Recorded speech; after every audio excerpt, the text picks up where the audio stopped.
মাঝে মাঝে আমার খাবারের দিক থেকে ভাবতে গেলে বুজির লাইফটা ভীষণ বোরিং লাগে। এই একই রকম খাবার ওর সপ্তাহে 6 দিন দুবেলা খেতে হয়, তবুও ও এত ইনোসেন্ট, এই খাবারটা পেলেই ও হ্যাপি হয়ে যায়। তো এটা হচ্ছে Royal Canin British short hair, যেটা ও রেগুলার বেসিসে খায়।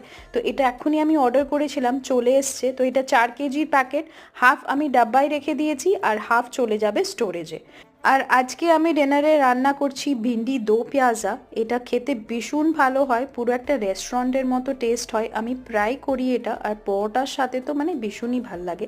তো ভিন্ডিটা হালকা করে প্রথমে ভেজে নিলাম, তারপরে পেঁয়াজ, রসুন, বাকি শুকনো মশলা, টমেটো দিয়ে এই গ্রেভিটাকে রেডি করব। একটু দইও দিয়ে দিলাম তাকে গ্রেভিটা ঠিক হয়।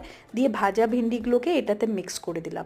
লাস্টে এটাতে দেবো একটু পেঁয়াজ কাটা আর টমেটো কাটা আর কাসুরি মেথি। আর এই রেসিপিটা আমি একটা আমার ভেজিটেরিয়ান কলিগের কাছ থেকে শিখেছিলাম। তো এই হয়ে গেল ভিন্ডি দো পেঁয়াজা।